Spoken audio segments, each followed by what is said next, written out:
I travel back to 477 BC. We are in the region of Thessaly, Greece. A wealthy nobleman is hosting a lavish feast to celebrate his victory. Hundreds of guests have gathered, and the wine flows like a river. And the star of the evening is one of Greece's most celebrated poets, Simonides. Simonides steps onto the stage, recites his poem, and earns a roaring round of applause. Just then, a messenger approaches and asks him to come outside. Two young men are waiting at the entrance, asking to see him. So Simonides leaves the banquet hall. The moment Simonides walks through that door, one of the world's most powerful memory techniques is born. As soon as he steps outside, the roof of the building collapses, burying the entire banquet hall beneath the rubble. The victims are so badly crushed that their families can't identify them. No one knows who is sitting where, or even who is who. But then Simonides realizes something. He closes his eyes and reconstructs the entire banquet hall in his mind. He sees the tables, the chairs, and exactly where each guest had been sitting. By pointing out where each person had been sitting, Simonides helped the families identify their loved ones. That night, he realized something extraordinary. When information is linked to physical locations, memory becomes almost limitless. That moment marked the birth of the method of loci, better known today as the memory palace technique, a method that has been used for over 2,500 years. Roman senators memorized speeches that lasted for hours using this technique. During the Middle Ages, monks used it to commit entire books to memory. Yes, Sherlock Holmes' mind palace is based on this very technique, allowing him to recall astonishing amounts of information. But this isn't just something from a movie or an ancient legend. Modern neuroscience has proven why this technique works, and today I'm going to teach it to you from the ground up. By the end of this video, you'll never say, "I have a bad memory" again. But can a 2,500-year-old technique really stand up to the scrutiny of modern science? Absolutely, and it passes with flying colors. In a study published in 2017, researchers scanned the brains of athletes competing in the World Memory Championships. These competitors could memorize 500 digits in just 5 minutes, or recall the exact order of a full deck of shuffled playing cards in only 30 minutes. The researchers wanted to find out whether their brains were structurally different from everyone else's. The results were surprising. Their brains weren't structurally different from everyone else's. Their IQs weren't exceptionally high either. But the researchers did discover one crucial difference. When these memory athletes processed information, they activated completely different brain networks. And over 90% of the participants were using the exact same technique, the one we now know as the memory palace. So why are locations so powerful when it comes to memory? The reason is rooted in evolution. For tens of thousands of years, the human brain had to remember places in order to survive. Where was the water source? Which area was dangerous? Which path led back to the cave? Spatial memory was essential for survival. That's why the brain evolved a powerful, specialized system dedicated to remembering locations. But the brain doesn't have a similarly powerful system for remembering abstract information. That's because our ancestors never faced a survival challenge that required memorizing 50 facts for an exam. This is where the memory palace changes the game. We'll transform abstract information into spatial information. You'll place each piece of information in a specific location, and because your brain naturally remembers the location, it will remember the information as well. Think of it like a library. If you threw 1,000 books into a room at random, finding the one you need would be almost impossible. But if every book is placed on a specific shelf in a specific order, you could find any one of them with your eyes closed. A memory palace works the same way. It organizes information by placing it onto the shelves of your mind. Research shows that ordinary people who practice this technique for just 6 weeks improved their wordless memorization performance by an average of 62%. Now I'm going to teach you this technique step by step. And we won't just learn it, we're going to practice it together right here in this video. Step 1, choose your memory palace. The first rule of a memory palace is this: you're not creating a real palace. Instead, you're using a place you already know well, a place so familiar that you could walk through it with your eyes closed. It could be your home, your school, your workplace, or even a route you walk every day. The key is to choose a place you know so well that you can clearly visualize every corner of it in your mind. Now let's do it together. Picture your home. You walk through the front door. What's on your right? What's on your left? Which room comes first? What's inside that room? What's sitting on the table? What can you see through the window? The more vividly you imagine these details, the more powerful the technique becomes. That's because your brain remembers vivid images far better than vague ones. Step 2. Define your memory stops. Now create a walking route through that place. Start at the front door and move from room to room, point to point. Every place where you stop becomes a memory station, and at each station, you'll place one piece of information. For example, your route could be: first, front door; second, shoe rack; third, hallway light; fourth, living room sofa; fifth, television; sixth, kitchen counter; seventh, refrigerator; eighth, bedroom bed. These 8 stops give you 8 places to store 8 pieces of information. If you need more, just add more locations, like the bathroom mirror, the balcony plant, or your desk lamp. In most homes, you can easily create 20 to 30 memory stops. Step 3. Place the information. Here's the secret of the memory palace. Placing information isn't enough. Make it bizarre, funny, shocking, or even disgusting. Your brain forgets ordinary things, but it remembers what's strange, emotional, and unexpected. This is known as the von Restorff effect. Now let's put it into practice. Imagine you need to memorize a shopping list: milk, eggs, bananas, detergent, bread, cheese, tomatoes, and pasta. First stop, the front door. You reach for the doorknob, but instead there's a giant carton of milk attached to it. Milk gushes everywhere, soaking your feet. Picture the scene as vividly and as ridiculously as possible. Second stop, the shoe rack. Every shelf is filled with cracked eggs. Yolks drip everywhere, shells cover the floor, and the whole house reeks. Third stop, the hallway light. Instead of a light bulb, a giant banana hangs from the ceiling, bright yellow and swinging back and forth. Fourth stop, the living room sofa. You sit down, but it's covered in laundry detergent foam. Bubbles stick to you and get into your eyes. Fifth stop, the TV. You turn it on, but a loaf of bread is reading the news, wearing a tie and speaking seriously. Sixth stop, the kitchen counter. A giant block of cheese is sitting there, but it's alive. It has eyes, and it's staring right at you. Seventh stop, the refrigerator. You open it, and hundreds of tomatoes burst out, covering the kitchen in bright red. Stop 8, bed. Your bed is covered in pasta. You lie down, but the pasta starts sinking in. Now picture these scenes in your mind.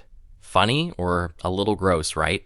That's exactly why you remember them. Your brain never forgets absurd images. Now let's do a quick test. What was at the front door and on the shoe rack? Do you remember what happened to the couch? See, you remembered everything, and you only saw the list 2 minutes ago. With traditional memorization, learning it this fast would be nearly impossible. But with a memory palace, you used your brain's spatial superpower and placed the information in a location. Sure, a shopping list is easy. But you might be wondering, how do I use this for exam topics, dates, or formulas? Great question, and the answer lies in the most creative part of the technique. Strategy 1. Turn abstract concepts into visual symbols. Your brain can't visualize abstract concepts. Democracy or photosynthesis isn't an image, but you can turn them into vivid, concrete symbols. Turn democracy into a ballot box, photosynthesis into a flower eating sunlight, inflation into a balloon inflating, and gravity into a falling apple. Create a symbol for every abstract concept. The more personal and bizarre it is, the better you'll remember it. Your brain remembers symbols you create far better than someone else's. Strategy 2. Turn numbers and dates into images. Numbers are some of the hardest things for your brain to remember. They're abstract, meaningless, and all look alike. But you can turn numbers into vivid images using the same technique. Using a simple system, match each digit to an object based on its shape. For example, 1 equals candle, 2 equals swan, 3 equals handcuffs, 4 equals sailboat, 5 equals seahorse, 6 equals elephant trunk, 7 equals stick, 8 equals snowman, 9 equals balloon, and 0 equals ball. You can customize these symbols however you like. Now imagine you need to remember the year 1453. Using our system, 1 is a candle, 4 a sailboat, 5 a seahorse, and 3 handcuffs. At one stop in your memory palace, picture a candle lighting up a sailboat with a seahorse handcuffed on board. Absurd? Yes. Memorable? Absolutely. Strategy 3. Turn processes and sequences into stories. Imagine you need to memorize the stages of cell division in biology: prophase, metaphase, anaphase, and telophase. Turn each stage into a character.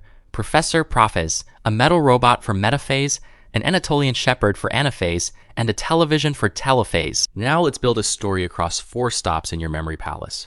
At the entrance, a professor greets you. In the hallway, a metal robot is walking.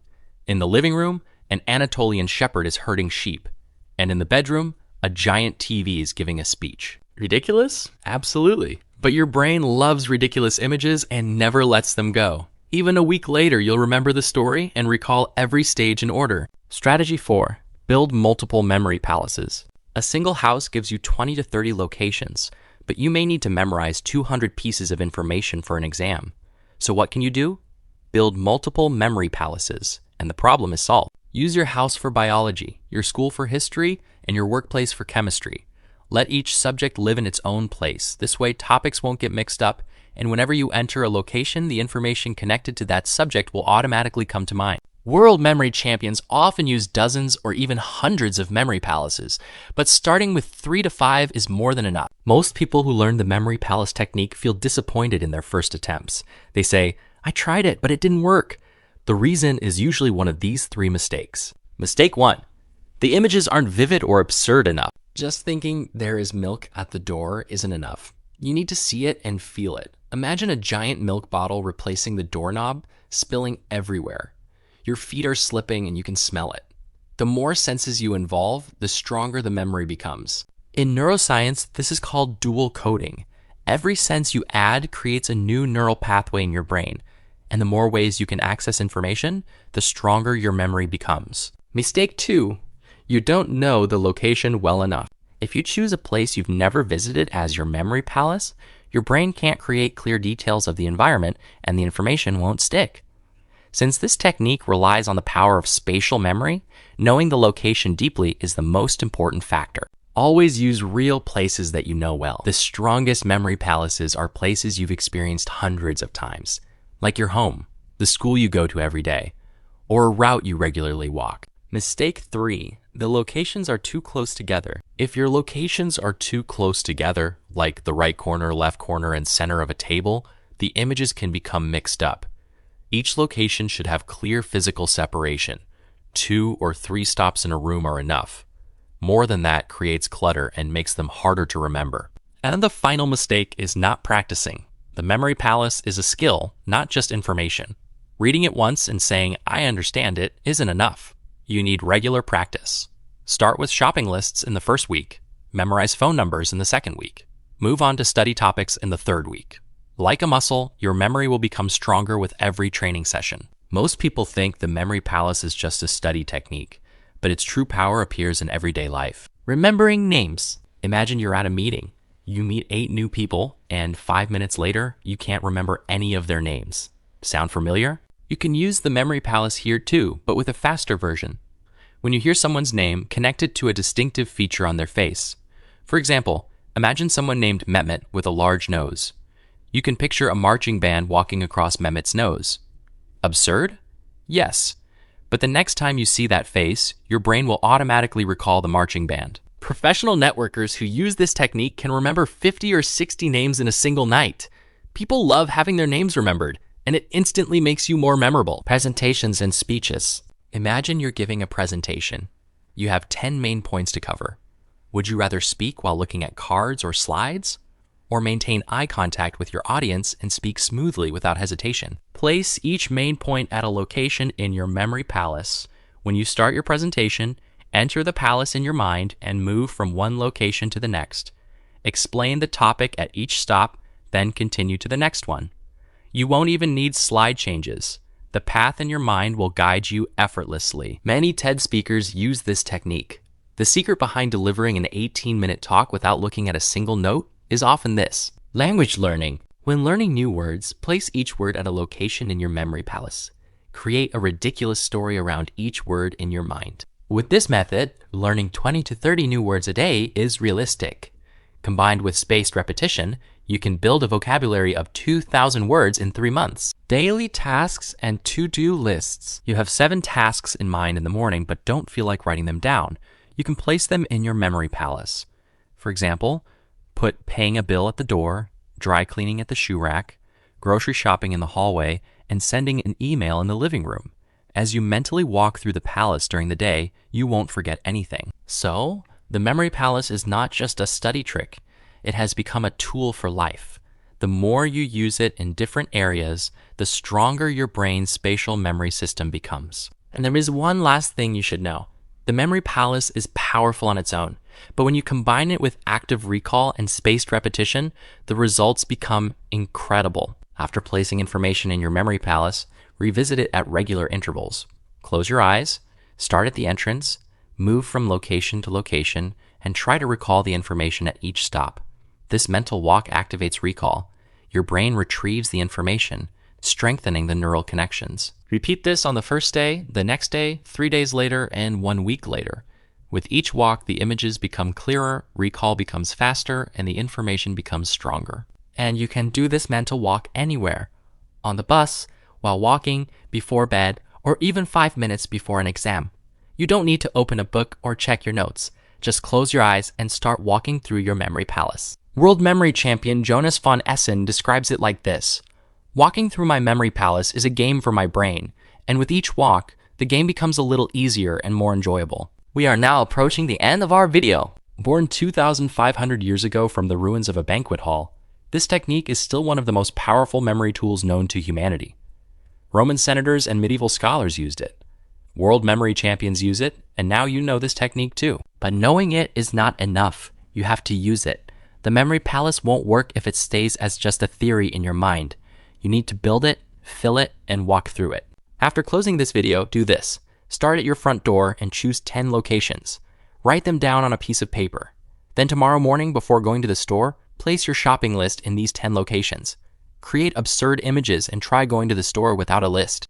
If you remember everything on your list, and I believe you will remember it clearly, I'd love for you to share your experience below, because at that moment, you'll prove that your memory was never bad.